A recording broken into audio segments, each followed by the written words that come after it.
गीता में अर्जुन को स्वयं भगवान कह रहे हैं कि उस परमेश्वर की शरण में जा, उसके लिए उन संतों के पास जा जो तत्वदर्शी हो। इसी प्रकार हजरत मोहम्मद को उनका अल्लाह कह रहा है कि कोई और पूर्ण परमात्मा है, उसको पाने के लिए उन तत्वदर्शी संत की तलाश कर। वो प्रभु कौन है, ये जानने के लिए कृपया अवश्य सुनिए जगत गुरु तत्वदर्शी संत रामपाल जी महाराज के अमृत वचन। गीता जी अध्याय नंबर 7 का और श्लोक नंबर 15।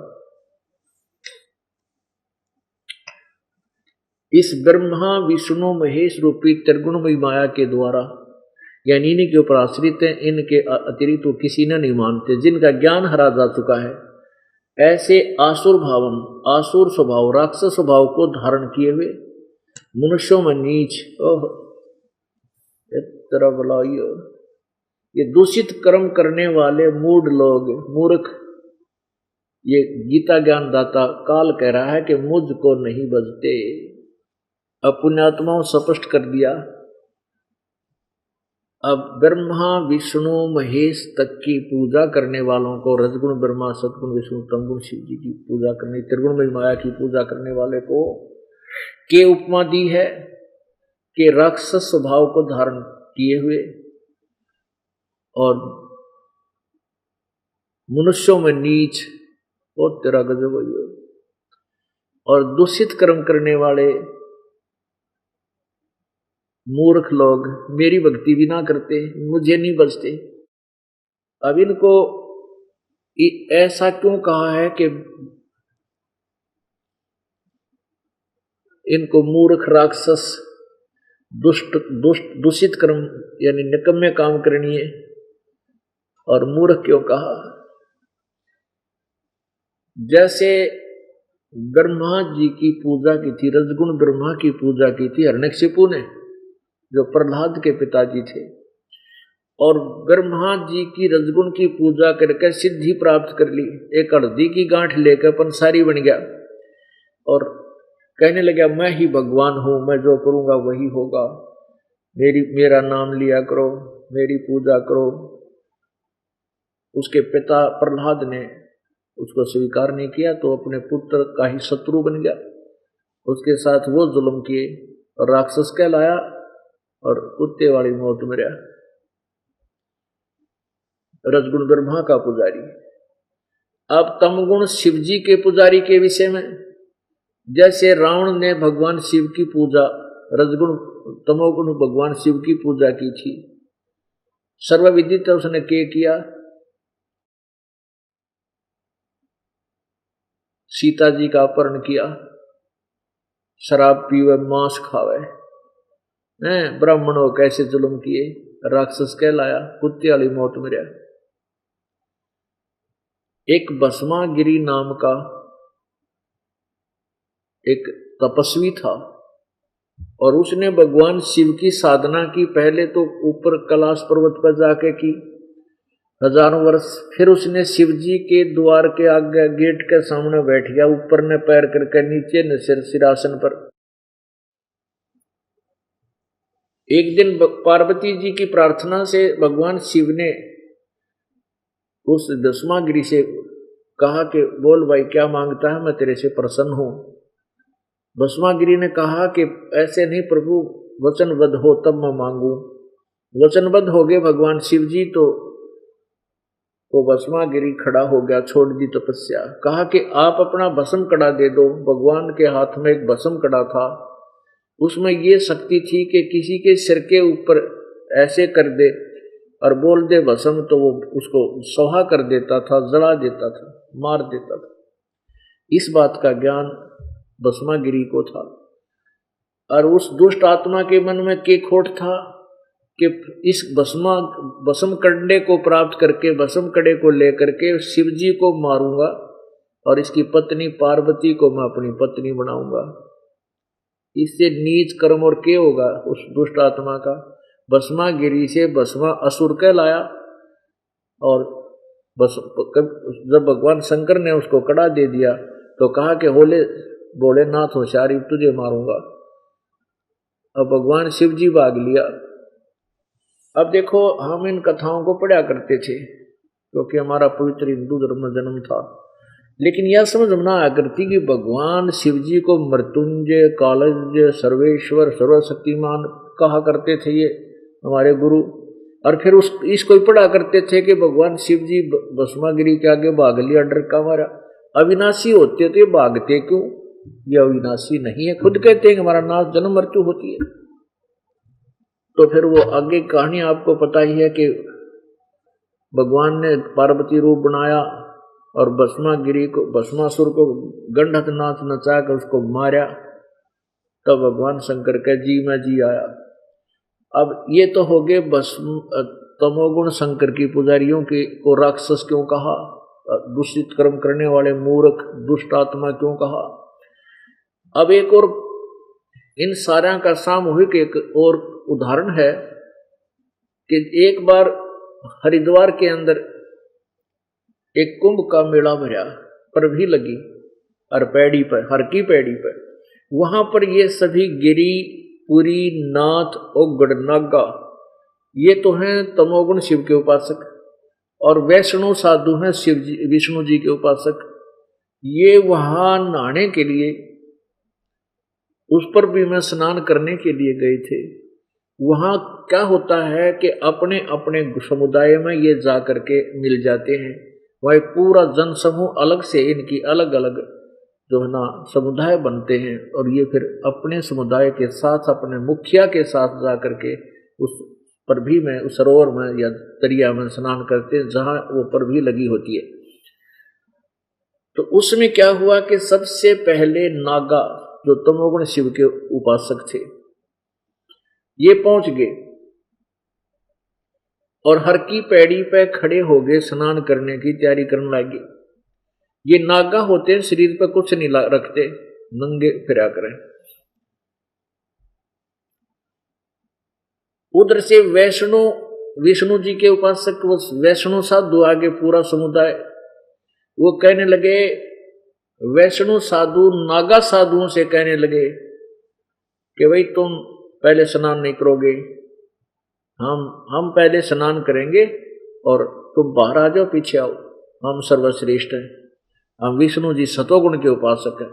नागा कहने लगे कि हम सर्वश्रेष्ठ हैं, हम त्यागी और बैरागी हैं, हम नी इच्छा हैं, हम तन पे कपड़ा भी नहीं रखते, और तुम तो पता नहीं कितने कितने श्रृंगार करते फिरते हो, तिलक ला रहा है, कोई कुछ कर रहा है, पीछे अच्छे सुंदर धोप साफ साफ कपड़े पहन रहे हो।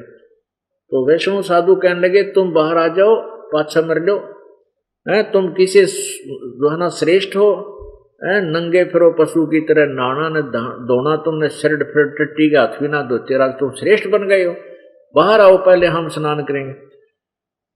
अब उनका तो फिर स्नान तो भूल भाल गए, भगवान भी भूल गए, हर की पैड़ी भी याद ना रही, गुट्टम गुट्टा मुक्कम मुक्का, फिर निकाल ली तलवार, ठोके एक दूसरे का बर्छी ठोक दे, तीर ठाले, यानी पूरा जो है महाभारत हो गया वहां पे।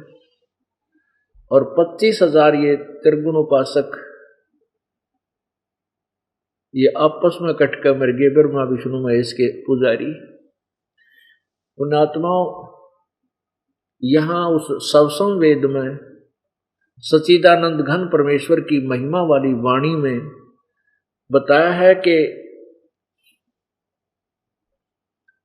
तीर तुपक तलवार कटारी जमदड़ जोर बदावे हैं, हर पैड़ी हर हेत न जाना वाजा तेग चलावे हैं, काटे शीस नहीं दिल करुणा ये जग में साध कमावे हैं, जो जन इनके दर्शन को जावे उनको भी नरक पठावे हैं।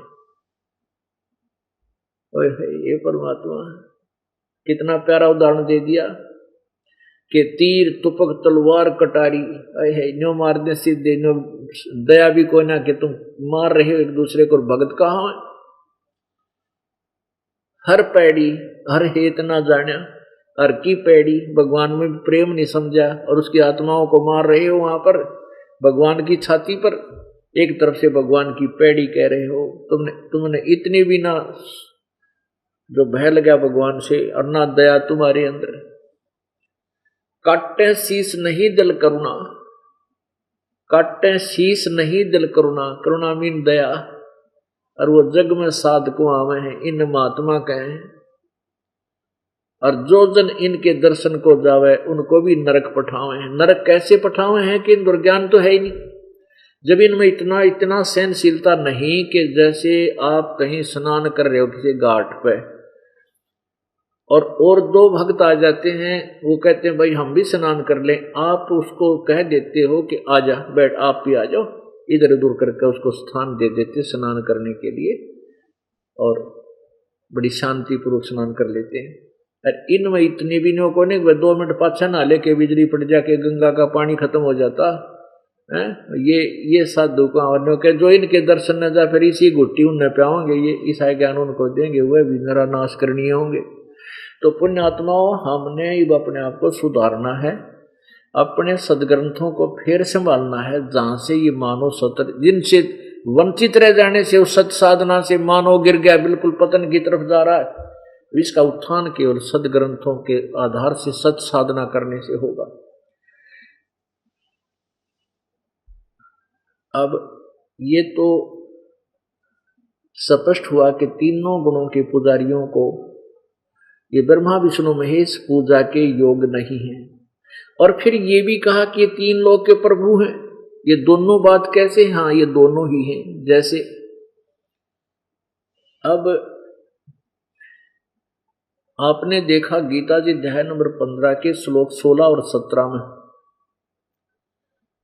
गीता जी अध्याय नंबर 15 के श्लोक नंबर 1 में कहा है कि ये उल्टा लटका हुआ संसार रूपी वृक्ष है, जिसकी ऊपर को जड़ है और नीचे को तीनों गुण रूपी शाखा है।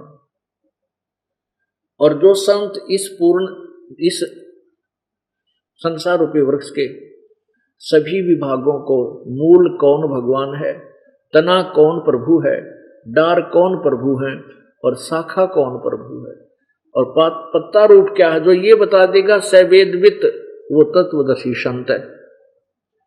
और उस तत्वदर्शी संत से ज्ञान प्राप्त करके आप पूर्ण मोक्ष प्राप्त कर सकते हो। उस परम पद परमेश्वर की खोज करनी चाहिए, जहां जाने के बाद फिर लौटकर संसार में प्राणी नहीं आते। गीता जी अध्याय नंबर 15 के श्लोक 3 और 4 में वर्णन है। अब गीता जी अध्याय नंबर 15 के श्लोक 16-17 में कहा कि 3 भगवान है, क्षर पुरुष और अक्षर पुरुष। क्षर पुरुष तो ये ब्रह्म है, अक्षर पुरुष ये परब्रह्म है। क्षर पुरुष, अक्षर पुरुष तना है और क्षर पुरुष ये डार है, और तीनों देवा ब्रह्मा विष्णु महेश ये आगे शाखा है। रजगुण ब्रह्मा, सतगुण विष्णु, तमगुण शिव जी, और पात रूप संसार है। मूल कौन है? वो गीता जी अध्याय नंबर 15 के श्लोक नंबर 17 में कहा कि उत्तम पुरुष है तू अन्य, जो परमात्मा इति उदाहरते, ये लोक चरण आविश्य विभर्ति अवैश्वर है। वो तीनों लोकों प्रवेश करके सबका धारण पोषण करता है। वो अविनाशी परमात्मा, वो वास्तव में अविनाशी परमात्मा है। वो कौन है? उसका क्या नाम है? वो परम अक्षर ब्रह्म है। गीता जी अध्याय नंबर 7-8 के श्लोक नंबर 1 में अर्जुन ने पूछा कि परमात्मा, हे भगवान, आपने जो 7वें अध्याय के 29वें श्लोक में जिस तत्परम के विषय में कहा है, वो कौन है वो तत्परम? उसका उत्तर 8वें अध्याय के 3रे मंत्र में गीता ज्ञानदाता ने कहा कि वो परम अक्षर ब्रह्म है। अपनात्मा एक क्षरब्रह्म, क्षर पुरुष कहो चाहे क्षर ब्रह्म कहो, ये काल है। और क्षर पुरुष कहो चाहे परब्रह्म कहो, क्षर ब्रह्म कहो, अक्षर पुरुष कहो चाहे अक्षर ब्रह्म कहो, ये परब्रह्म है।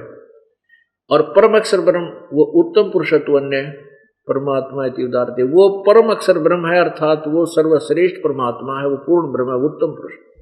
और वही तीनों लोकों में प्रवेश करके सबका धारण पोषण करता है। इसके लिए आपको एक चित्र दिखाएंगे, इसको समझिएगा। ये देखिएगा, ये उल्टा लटका हुआ संसार रूपी वृक्ष है। ये पूरी जड़ तक देखो, यहां तक ये। अब इसमें ऊपर को तो पूर्ण परमात्मा है, ये ऊपर यहां जड़ तो जो है पूर्ण परमात्मा। ऊर्ध्व मूलम अधः शाखम, गीता जी अध्याय नंबर 15 के श्लोक 1 और 4 में ये वर्णन है। 15 और 16 और 17 में है ये ऊर्ध्व मूलम, ऊर्ध्व माने ऊपर को, नीचे को शाखम। बस इतनी बताकर छोड़ दिया गीता ज्ञानदाता ने। फिर ऑप्शन छोड़ दिया कि वो तत्वदर्शी छंद बताओगे, इसके सारे छंदों को, विभागों को, टुकड़ों को। अब परमेश्वर ने स्वयं आकर बताया कि अक्षर पुरुष एक पेड़ है, निरंजन वा की डार और तीनों देवा शाखा है, ये पात रूप संसार। कबीर परमेश्वर ने, ये कबीर परमेश्वर ने अपनी वाणी अपने द्वारा रची सृष्टि को आपको बताया है कि अक्षर पुरुष एक पेड़ है, निरंजन वा की डार, ज्योति निरंजन ये काल है, ब्रह्म है, और तीनों देवा ब्रह्मा विष्णु महेश ये तीनों देवता रूपी शाखा है, और पात रूप संसार। अब जड़ कौन है? ये जड़ जो है ये पूर्ण परमात्मा, परम अक्षर ब्रह्म, उत्तम पुरुषत्वन्य, ये कबीर देव है, कबीर प्रभु है। अब देखिएगा ये जड़, ये अक्षर पुरुष एक पेड़ है जो जड़ से बाहर यानी जमीन से बाहर जो दिखाई देता है उसको हम पेड़ बोलते हैं। तो अक्षर पुरुष, इसको क्षर पुरुष कहो, अक्षर पुरुष कहो तो अक्षर ब्रह्म कहो। गीता जी अध्याय नंबर 15 के श्लोक 16 और 17 को और 1 और 4 को अब निर्णायक तरीके से समझाएंगे। तो इसमें ये क्षर पुरुष है, अक्षर पुरुष है, ये तो तना है, ये इसको परब्रह्म भी कहते हैं। इसमें से एक मोटी डार निकली वृक्ष से, ये ब्रह्म है, ये क्षर ब्रह्म कहो चाहे क्षर पुरुष कहो, अक्षर पुरुष कहो, क्षर पुरुष कहो। इसके 3 पुत्र हैं, इसकी 3 शाखाएं हैं, रजगुण ब्रह्मा, सतगुण विष्णु, तमगुण शिव जी, और पात रूप संसार। अपुण्यात्माओं, जड़ से खुराक चलती है, मूल से आहार मिलता है पौधे को, वृक्ष को। अब गीता जी अध्याय नंबर 16 के श्लोक नंबर 23 में कहा कि शास्त्र विधि को त्याग कर जो मनमाना आचरण अपनी इच्छा से जो पूजा करते हैं उनको कोई लाभ नहीं होता, यूजलेस। अब देखिएगा, जैसे हमने सत भक्ति रूपी पौधा अर्थात आम का कोई पौधा लाकर बीजना है, लगाना है, तो कैसे लाएंगे? पौधा लाएंगे नर्सरी से, उसको जमीन में गड्ढा बना करके जड़ की तरफ से गाड़ेंगे और फिर जड़ यानी मूल की सिंचाई करेंगे, पूजा करेंगे, तो वो पौधा बड़ा होगा, पेड़ बनेगा वो आम का। और फल किसको लगेंगे? शाखाओं के, वो शाखाओं का फल लगेंगे। पूजा मूल की करनी पड़ेगी और फल लगेंगे शाखाओं के। और यदि हम उनको शाखाओं की तरफ से गड्ढे में बीज दें और मूल कर दे, छोड़ दें, और हम क्योंकि शाखाओं का फल लगते इसलिए इनसे प्रभावित होकर हम उन्हीं की पूजा शुरू कर दें शाखाओं को गड्ढे में गाड़ के, तो पौधा सूख जाएगा। अब देखिएगा, वो शास्त्र विरुद्ध साधना होगी। अब हम पौधा लाए, ये देखिएगा आम का, इसको हमने गड्ढे में यानी गमले में, या ये तो दिखा रखा, बाकी गड्ढे में ला करके, ये दिखाने के लिए पूरी स्थिति इसलिए गमले में दिखाया आपको। तो गमले में यानी गड्ढे में हमने जड़ को मिट्टी में डाला, दबाया, और इसकी पूजा शुरू की यानी सिंचाई शुरू की। तो इससे ये जड़ जो है मूल है, पूर्ण परमात्मा है, इस भक्ति रूपी पौधे का। इसकी सिंचाई की तो ये तना बड़ा हुआ, और ये सिंचाई, इसकी आहार जो है इसके अंदर पहुंचा। अब हमने तो ये जो बड़ा पेड़ हो जाएगा तो रजगुण ब्रह्मा, सतगुण विष्णु, तमगुण शिवजी रूपी शाखाओं के आम ये फल लगेंगे। अब लाभ तो हमें मिलेगा इन टहनियों से, शाखाओं से। और कोई ये नहीं बताया कि हमने, इस दास ने ये नहीं कहा, परमात्मा कबीर जी ने ये नहीं कहा कि ब्रह्मा विष्णु महेश कति यूजलेस है और इनकी जो पूजा जो की जाती है, वो गलत है। लेकिन ये टहनी वृक्ष से काट के नहीं फेंकी जा सकती, ये फल यही देंगे, लेकिन पूजा मूल की करनी पड़ेगी। अब हम क्या, आप जी क्या कर रहे हैं? इसलिए गलत कहा है कि तीनों गुणों की पूजा मूर्ख लोग करते हैं। अब ये हैं शाखा, इन शाखाओं को तो हमने गड्ढे में डाल दिया, गमले में, और जड़ को ऊपर कर दिया। हम इनकी सच्चाई, इनकी पूजा शुरू कर दी, जिससे हमारा भक्ति रूपी पौधा व्यर्थ हो गया। हमारी जो पूजा शास्त्र विरुद्ध होने से यूजलेस होगी, हमें कोई लाभ नहीं मिलता।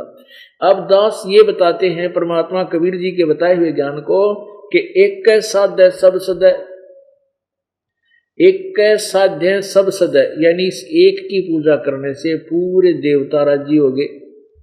ये सब ऊपर ने यानी सब देवता बढ़ गए, ये तीनों देवता प्रफुल्लित हो गए। ब्रह्मा विष्णु महेश जी ने खुश होकर के बिना मांगे ये फल से लदपद हो जाएंगे, पौधा पेड़ बढ़ने के बाद। एक कै साधे सब सद है, और सब साधे सब जावे।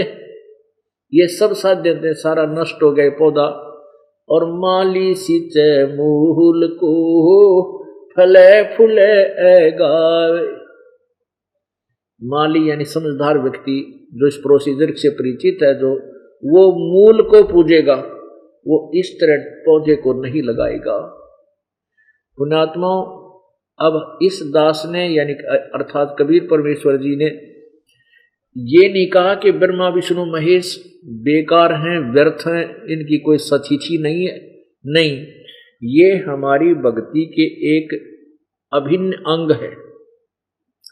हम इनसे दूर नहीं हो सकते, क्योंकि ये यहाँ के मुखिया हैं, 3 लोक के, ये एक एक विभाग के मंत्री हैं। लेकिन ये हमें वर्क डन तभी देंगे जब हम पूर्ण परमात्मा की पूजा कराएंगे। पूर्ण परमात्मा की साधना करने से शास्त्र अनुकूल हमारी पूजा होगी, उससे हमारे शुभ संस्कार बनेंगे। वो शुभ संस्कार जाएंगे ब्रह्मा विष्णु महेश जी के पास। फिर ये तीनों देवता हमें बिना मांगे वो फल देंगे, हमने मांगने की आवश्यकता नहीं। अब इसी का प्रमाण आपको गीता जी अध्याय नंबर 3 के श्लोक नंबर 10 से लेकर 15 तक बताते हैं कि यज्ञ के द्वारा शास्त्र अनुकूल साधना को यज्ञ कहते हैं। यज्ञ माने धार्मिक अनुष्ठान, जैसे हवन यज्ञ, धर्म यज्ञ, जो है ध्यान यज्ञ। यज्ञ माने धार्मिक अनुष्ठान। यदि हम शास्त्र अनुकूल साधना करेंगे तो ये हमें पूर्ण लाभ मिलेगा। अब हमने पूर्ण लाभ कैसे मिलेगा कि हम मूल की पूजा करेंगे, पूर्ण परमात्मा को इष्ट मानकर पूजेंगे, तो ये ब्रह्मा विष्णु महेश रूपी ये टहनी, ये देवता बढ़ेंगे। अब देखो, आप जी बहुत ही पुण्यभागी प्राणी हो, जो ये परमात्मा का अनमोल खजाना आपके समक्ष रह रहकर खोला जा रहा है। यही पवित्र गीता जी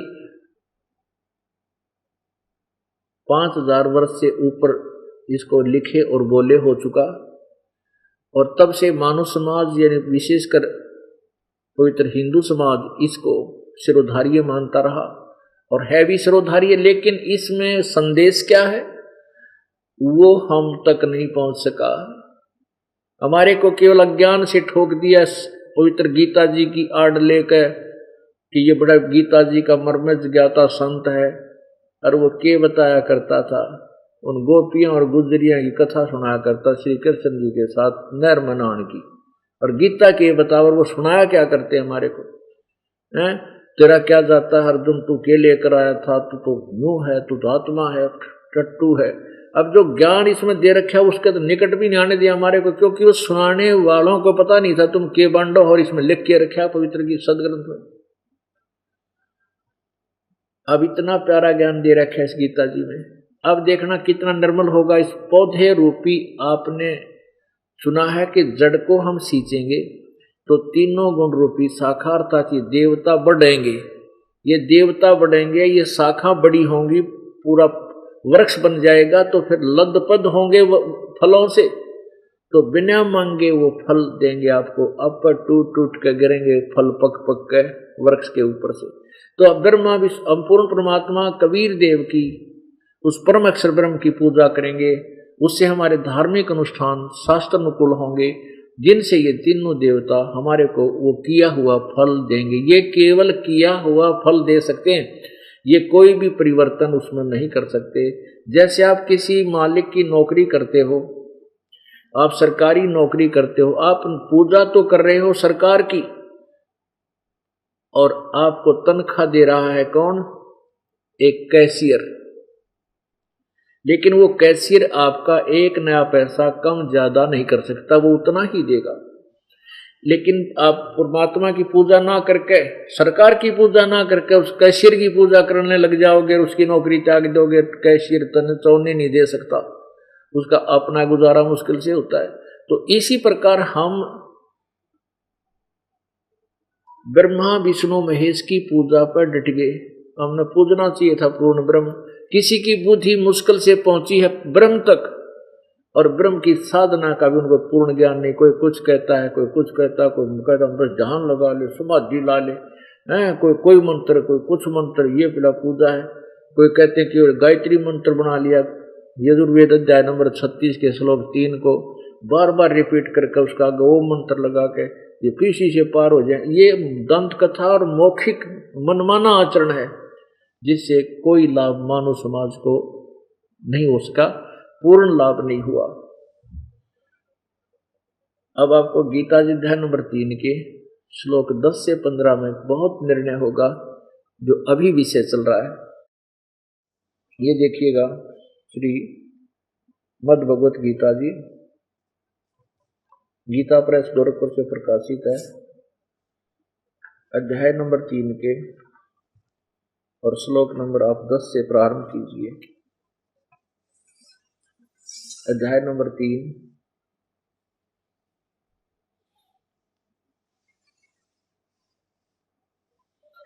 10। प्रजापति ब्रह्मा ने कल्प के आदि में यज्ञ सहित प्रजाओं को रचकर कहा था, तुम लोग इस यज्ञ के द्वारा वृद्धि को प्राप्त हो। यह यज्ञ तुम लोगों को इच्छित भोग देने प्रदान करने वाला हो। अब 11वें में क्या कहा है? इस यज्ञ के द्वारा देवताओं को उन्नत करो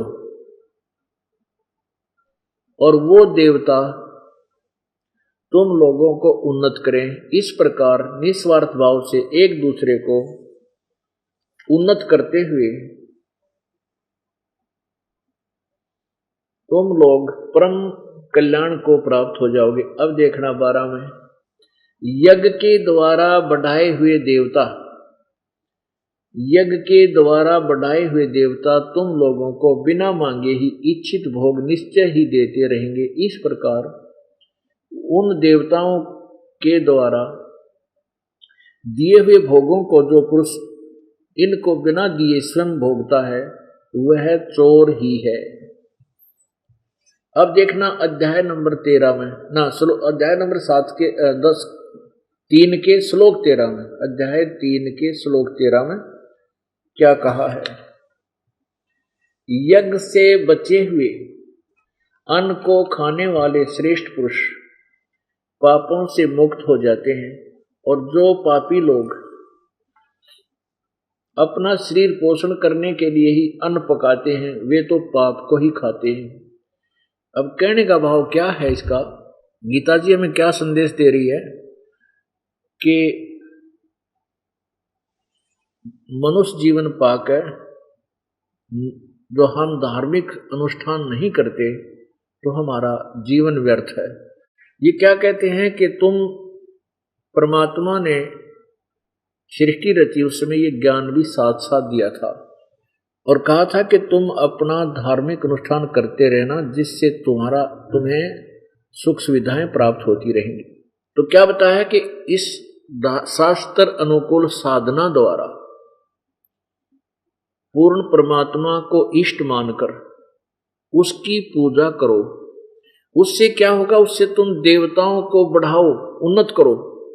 ये संसार रूपी वृक्ष की जो शाखा है, तीनों देवा देवता शाखा है, ये बढ़े हुए देवता, ये बढ़े हुए देवता तुम्हें यज्ञ के द्वारा बढ़ाए हुए देवता बिना मांगे ही तुम्हें इच्छित फल देते रहेंगे।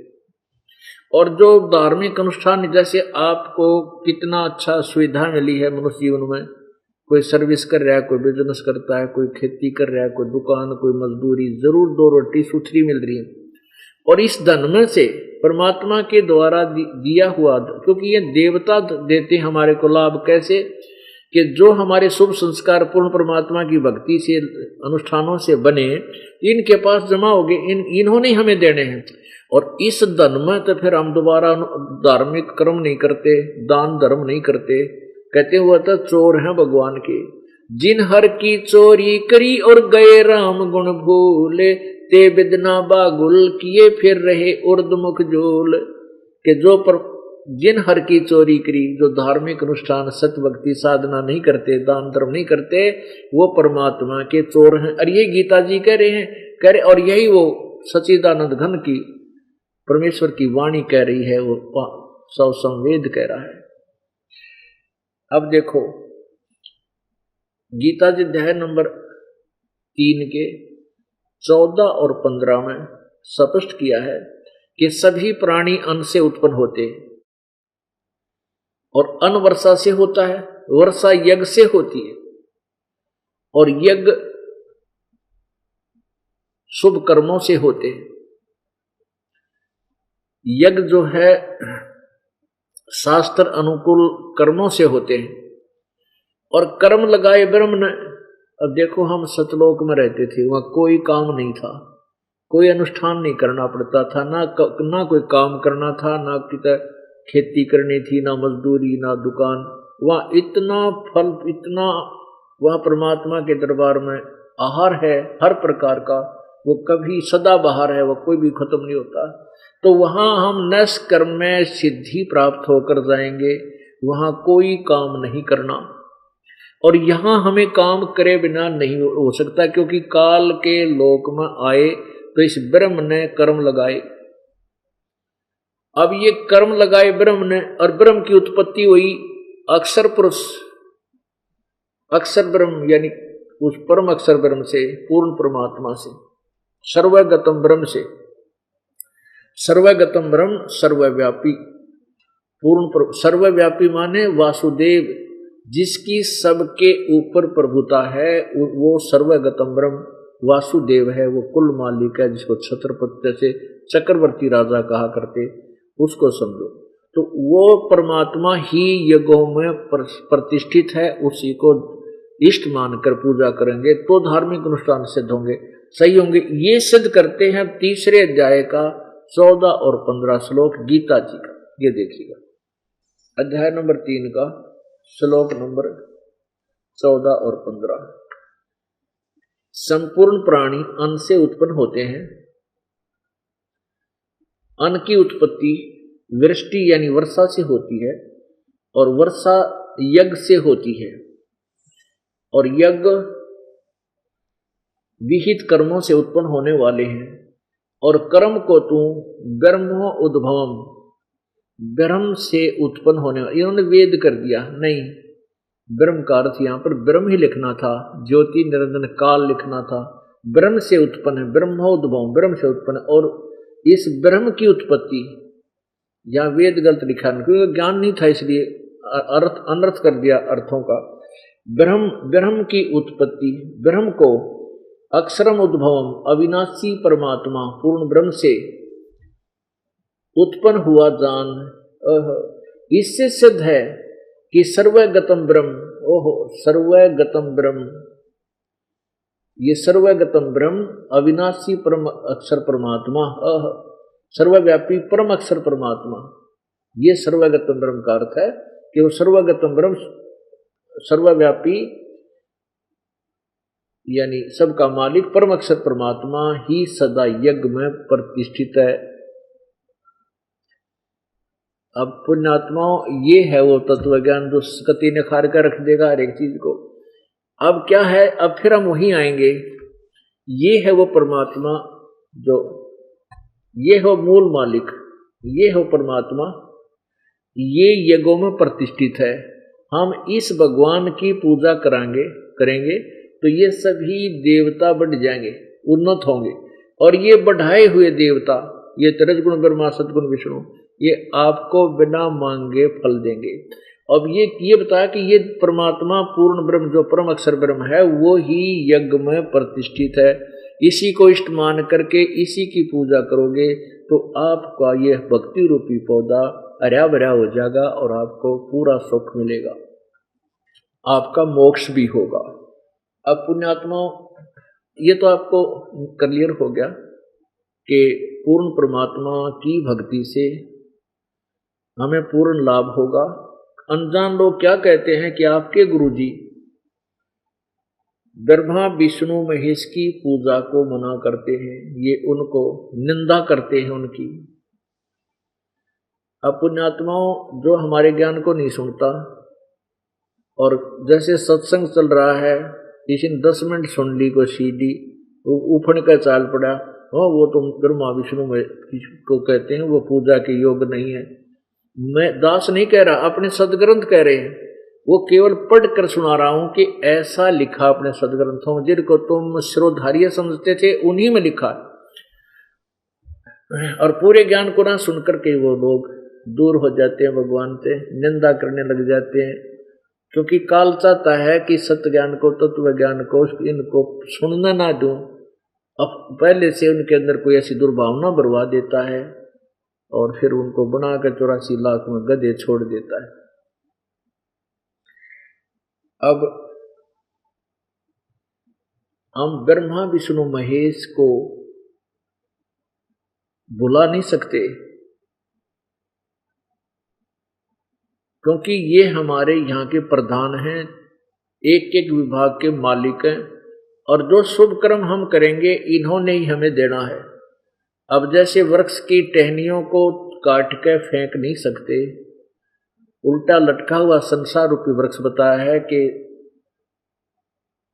अक्षर पुरुष एक पेड़ है, निरंजन वा की डार, और तीनों देवा शाखा हैं, ये पात रूप संसार। हम तो पात रूप में हैं, और जैसे मूल परमात्मा कबीर देव है, कबीर प्रभु है, पूर्ण परमात्मा परम अक्षर ब्रह्म। अब उस जड़ से खुराक चली तना में, तना से डार में, डार से शाखाओं में, और शाखाओं से फिर हमारे पास पहुंची पत्तों में। यदि शाखा काट दी जाएंगी, छोड़ दी जाएंगी, पत्तों को कहां से लाभ होगा? हम ब्रह्मा विष्णु महेश को दूर नहीं कर सकते। क्या लिखा है सवसों वेद में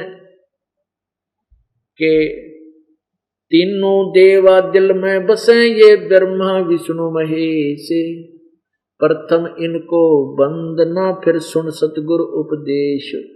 हम सबसे पहले आपको इन ब्रह्मा विष्णु महेश के वो मंत्र देते हैं, दुर्गा के, ब्रह्मा विष्णु महेश के, गणेश जी के, जो हमारे इस शरीर के कमलों में इनकी अधिपत्य है।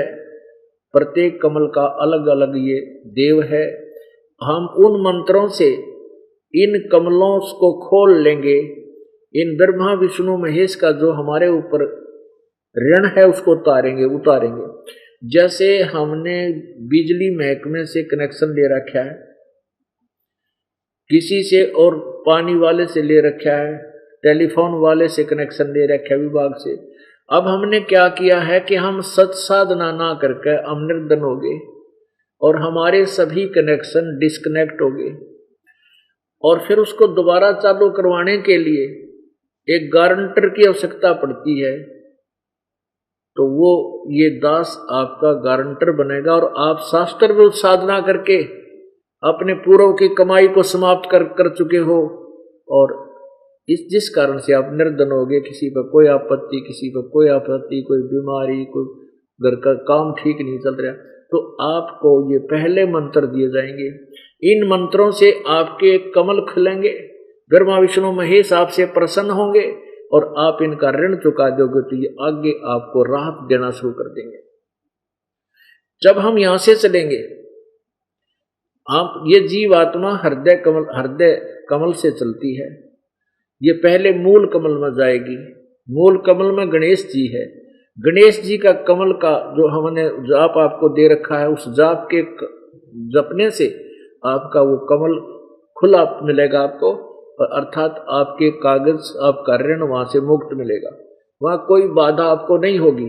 फिर आप स्वाद चक्र में आओगे जहाँ सावित्री और ब्रह्मा है, उसका भी आपको मंत्र दे रखा है, वो भी ऋण आपका साफ मिलेगा, आपके कागज क्लियर मिलेंगे। फिर नाभि कमल में विष्णु और लक्ष्मी जी हैं, उनका मंत्र आपको दिया जाता है, उससे आपका नाभि कमल साफ मिलेगा, वहां आपका कर्ज नहीं मिलेगा और वहां तुम्हें कोई नहीं रोक सकेगा। फिर हृदय कमल में ये महादेव और पार्वती है, इनका भी मंत्र आपको दिया जाता है, जिससे ये आप ऋण मुक्त हो जाओगे। इनकी पूजा नहीं है। अब जैसे हमने बैंक से पैसे ले रखे हैं, उनकी पूजा थोड़ी है। लोन ले रखा है, उनका दे देंगे तो वो प्रसन्न होंगे, आपको अगर लोन दे देंगे, नहीं तो आपको वो जो ना कुड़की करेंगे। तो ये पूजा नहीं है बैंक वाले की, वो उनका हमने लेन देन ठीक रखना है। ऐसे ही कंठ कमल में दुर्गा है, दुर्गा का एक मंत्र दिया जाता है, जिससे ये इसका ऋण मुक्त हो जाएंगे और ये आगे रास्ता हमें साफ देंगे। फिर ऊपर त्रिकुटी कमल में हम पहुंचेंगे, वो मंत्र आपको और दिया जाता है, जो ब्रह्म का जाप है ओम तत्सत। ओम तो ब्रह्म का, तत् ये परब्रह्म का, और सत ये परम अक्षर ब्रह्म का। इन तीनों मंत्रों के जाप से फिर आप जब त्रिकुटी में पहुंचोगे वहां आपने ओम नाम की जो कमाई है, ओम मंत्र का जाप की कमाई और इन यज्ञों की कमाई, वहां इस ज्योति निरंजन ब्रह्म को दोगे। गीता जी अध्याय नंबर 18 के श्लोक नंबर 66 में कहा कि सर्वधर्मान परित्यज माम। गीता ज्ञानदाता कहता है कि सब मेरे लेवल 70 की जितनी भी तूने धार्मिक अनुष्ठान किए हैं ओम नाम का जाप, क्योंकि तीन मंत्र के जाप में गीता जी अध्याय नंबर 17 के श्लोक 23 में कहा है ओम तत्सत इति निर्देश है ब्रह्म ने त्रिविध समर्थ है। उस पूर्ण परमात्मा का तीन ओम तत्सती है, तीन प्रकार से तीन विधि से सिमरण करने का निर्देश है, नथिंग एल्स। अब ओम तो ब्रह्म का और तत् ये सांकेतिक है, तत् नहीं है वो मंत्र, कोई और है, वो ये दास बताएगा, और एक सत मंत्र है। तो इन तीनों मंत्रों के जाप से हम परमात्मा पूर्ण ब्रह्म के पास जा सकेंगे, पूर्ण मोक्ष प्राप्त कर सकेंगे। तो ओम जाप की कमाई हमने इस काल को देनी है। ये तब कहता है कि सर्वधर्मान परित्यज माम एकम शरणम व्रज। यदि तूने मेरी शरण में रहना है तो मेरी पूजा कर, मेरा ओम नाम अकेला है।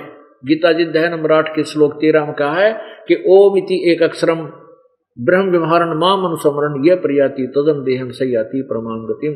जो मेरा एक ओम अक्षर है मुझ ब्रह्म का, जो इसका अंतिम श्वास तक स्मरण करता शरीर त्याग कर जाता है तो मेरे वाली परम गति को प्राप्त होता है।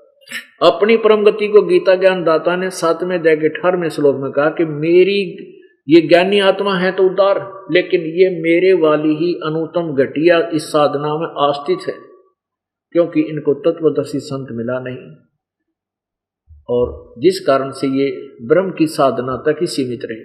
तो ये कहता है कि तूने यदि उस परमात्मा की शरण में जाना है, सर्वधर्मान परित्यज माम एकम शरणम व्रज। व्रज माने जाना है, ना कि आना।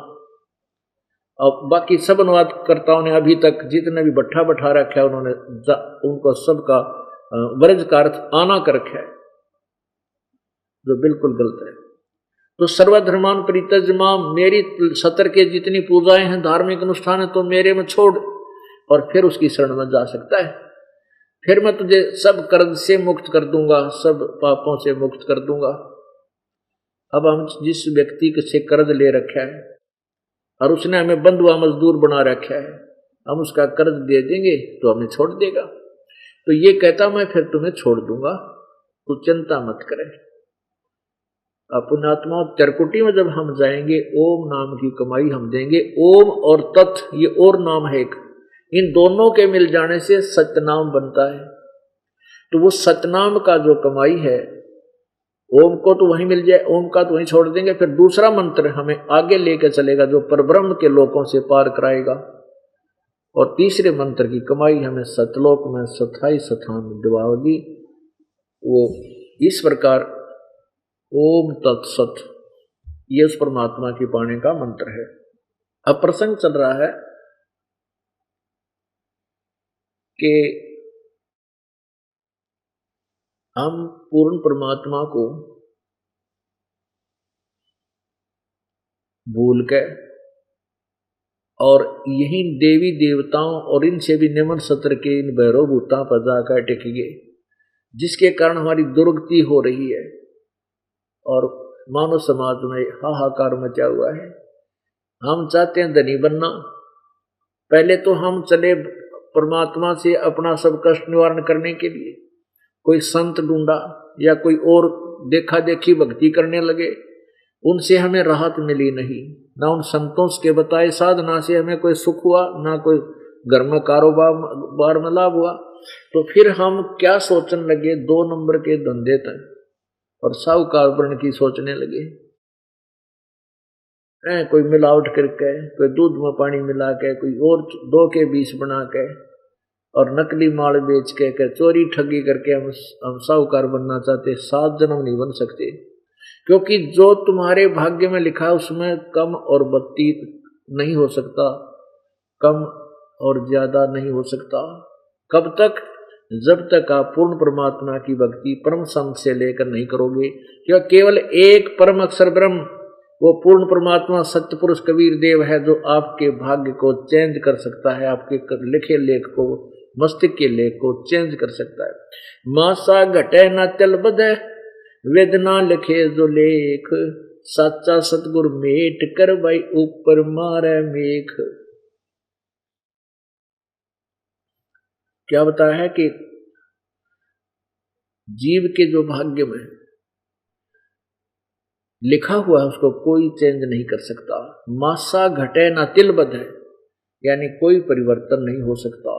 लेकिन पूर्ण संत, उस परमेश्वर का कृपा पात्र, उन्हीं के द्वारा भेजा हुआ, वो उस कर्म को काट के और ऊपर मेघ मारना, यानी फॉरएवर समाप्त कर देना उसके दुर्भाग्य को। तो पुण्यात्माओं, हम सेठ भी बनना चाहते हो तो इस परमात्मा की भक्ति से आपको धन मिलेगा, इसी से आपका मोक्ष होगा। और किसी भी साधना से आप ना तो संसारिक लाभ प्राप्त कर सकते, ना कोई आत्म कल्याण का आपका मार्ग प्रशस्त हो सकता।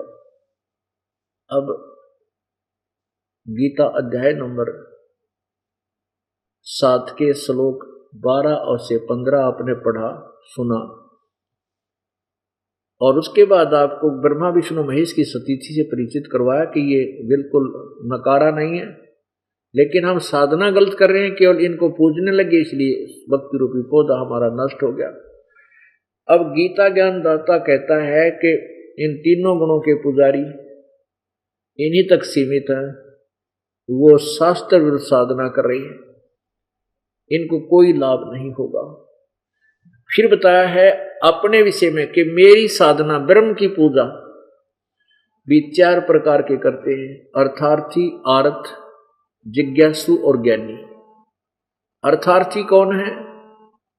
जो अपने धन वृद्धि के लिए, अपने धन वृद्धि के लिए जो अनुष्ठान करते हैं वो वेद मंत्रों से ही करते हैं और किसी अन्य सतुचि का सहारा नहीं लेते, जैसे जय गणेश जय गणेश जय गणेश देवा, ये इस तरह की वो गीत नहीं गाते।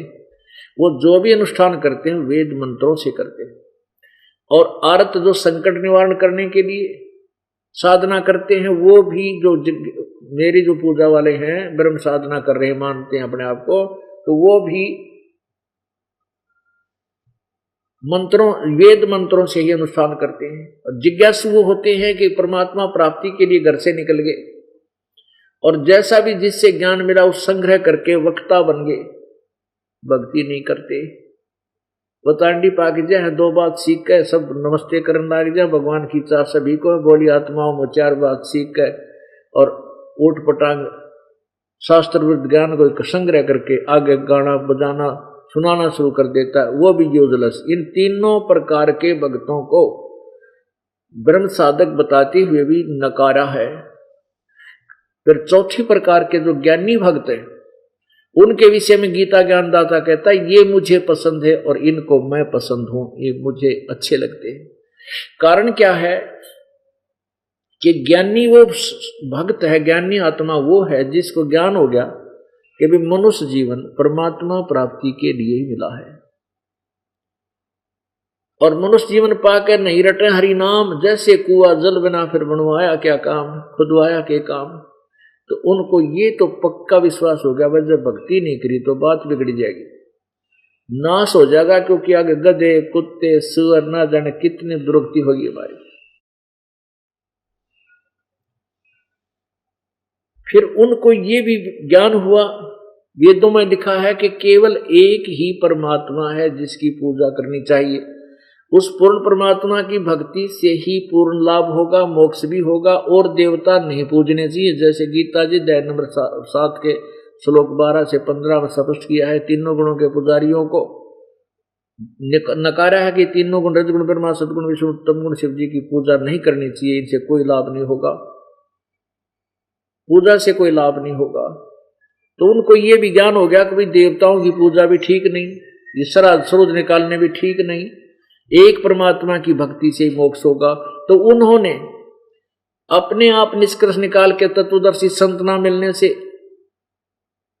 इस ओम नाम को फाइनल मंत्र मान लिया और ब्रह्म को सुप्रीम पावर, जैसे परब्रह्म, परम अक्षर ब्रह्म, सारी उपाधि ब्रह्म को दे दी उन्होंने। और उन्होंने इस तत्व ज्ञान के अभाव से ओम नाम का जाप और साथ में काल के द्वारा थोपा हुआ वो अपनी तरफ से शास्त्र विरुद्ध ज्ञान, जैसे ब्रह्मा जी जब कमल के फूल पर बैठे थे, देवी भागवत 3 स्कंद में लिखा है। तो ब्रह्मा जी कहता मुझे नहीं मालूम है कहां से उत्पन्न हो गया, सब तरह जल ही जल था। तब आकाशवाणी हुई कि तप करो तप करो। ब्रह्मा जी कहता 1000 वर्ष तक मैंने तप किया। फिर आकाशवाणी हुई कि सृष्टि करो। अब जैसे आपने पवित्र शिव पुराण में पढ़ा था भी, वो काल कहता है कि पुत्रो ब्रह्मा और विष्णु, ये तुमको 2 कृत मैंने खुश होकर दिए हैं, एक को उत्पत्ति का और एक को पालन का, और ये तुमने तप करके प्राप्त किए हैं। काल तो अपने पास से हींग लागे ना फटकड़ी, यू ना कुछ लाता, पहले इनसे तप करवाता, इनको बम बना लेता है, एटम बम, और फिर अपने रिमोट से इनको घुमाता है। जब इनमें तप कर ली, तप करने से सिद्धि आ गई तो ले खिलौना दे दिया, तू उत्पत्ति का मालिक बन गया, तू पालन का बन गया। इन्होंने तप किया, तप करने से इनमें सिद्धि आ गई तो ये यहाँ के अपने प्रधान बना दिए काल ने। तो ये तप की जो आकाशवाणी ब्रह्मा को की काल ने, ब्रह्मा ने आगे सब ऋषियों को सुनाई, तो इन्होंने क्या मान लिया कि परमात्मा की वाणी है तप करना भी, जबकि वेद तो बाद में मिले ब्रह्मा को। और वेदों में कितने 60 योग तप को के विषय में नहीं लिख रखा ना गीता जी, बल्कि मना किया है। गीता जी अध्याय नंबर 17 के 6 और 7 में लिखा है कि जो ये हठ योग करके घोर तप को तपते हैं, वो अपने जीवन का विनाश करते हैं, वो पाप आत्मा है। इसलिए गीता जी में लिखा कि अर्जुन तो युद्ध भी कर और सिमरन भी कर, यानी काम करते करते कर्म सन्यासी ना हो, कर्म योगी बनकर अपनी भक्ति करो, तभी तुम्हें मोक्ष प्राप्त होगा। तो पुण्यात्माओं, इन ऋषियों ने ओम नाम के मंत्र को तो फाइनल मंत्र मान लिया। जैसे यजुर्वेद अध्याय नंबर 40 के श्लोक नंबर 15 और 17 में लिखा है कि वायु अनिलम अमृतम अथ इदम भस्मांतम शरीरम ओम कर्तु समर किलवे समर और कर्तुम समर। ओम नाम का जाप काम करते करते सिमरन करो, विशेष कसक के साथ सिमरन करो, मनुष्य जीवन का प्रथम कर्तव्य समझकर सिमरन करो। तो तुम अंत समय में जब तुम्हारा शरीर नष्ट होगा, उस समय तुम्हारी वायु यानी प्राण अर्थात जीव मेरे सत्र का जो अमृतव है उसको प्राप्त हो जाएगा। तो इन्होंने उस ओम नाम के जाप को और साथ में वह आकाशवाणी काल, ओम नाम तो वेदों से सही मंत्र, और जो अन्य साधना करी वो तप किया, हठ योग, जो आकाशवाणी वो काल की अपनी थोपी हुई बकवाद, तो वह और शुरू कर दी वो मेडिटेशन। तो उन ज्ञानियों को क्या मिला, उनको क्यों घटिया साधना में क्यों बताया? क्योंकि गीता ज्ञानदाता ब्रह्म कहता है 4थे अध्याय के 5वें श्लोक में, अर्जुन तेरे और मेरे बहुत जन्म हो चुके, तू नहीं जानता मैं जानता हूं। इससे सिद्ध है कि जन्म मृत्यु की बीमारी, जन्म मृत्यु का ये झंझट ब्रह्म साधना से भी नहीं कट सकता। अब एक इन्होंने क्या किया, ऋषियों ने साधनाएं की, इनमें इतनी सिद्धियां आ गई, किसी ने कुछ कह दिया, उसको कह दे तेरा नाश होगा, उसको हानि होगी, तेरा न्यू होगा, किसी को आशीर्वाद दे दिया, ले तेरा पुत्र हो जाएगा, तू धनवान हो जाएगा। तो उनको जो इन्होंने अपने जीवन में कमाई की थी, कुछ तो श्राप देकर नाश कर दिया, कुछ आशीर्वाद दे करके बैठा दिया, और थोड़ी बहुत बची वो स्वर्ग में भोग कर फिर कुत्ते के की दुनिया में ये नहरी सीढ़ी चले गए, जो ब्रह्म तक की साधना हित तक सीमित रहे। इसलिए एक चणक नाम का ऋषि था, उसने वेदों को समझा, उसी वेद ओम नाम का जाप साथ में ये काल के द्वारा थोपी गया हठ योग, बहुत समय तक साधना की, एटम बम बन गया, सिद्धि युक्त हो गया। बड़े बड़े सिद्ध पुरुष भी उसका आगे हाथ जोड़े, नतमस्तक हो गए। एक चक्रवर्ती राजा था, पूरी पृथ्वी का मानधाता चक्रवर्ती राजा था। उसके मन में ये आई कि कोई राजा मेरे अधीन जो है, कहीं मेरे जो कंट्रोल से बाहर तो नहीं हो गया, कोई किसी ने मेरी जो अधीनता अस्वीकार तो नहीं कर दी। इसलिए एक घोड़ा, उसके गर्दन में एक साइन, ये पंपलेट लगा दिया, टांग दिया कि भी जिसने मानधाता राजा की अधीनता स्वीकार ना हो, वो युद्ध के लिए तैयार हो जा। और राजा के पास 72 करोड़ सेना है, 72 सोनी।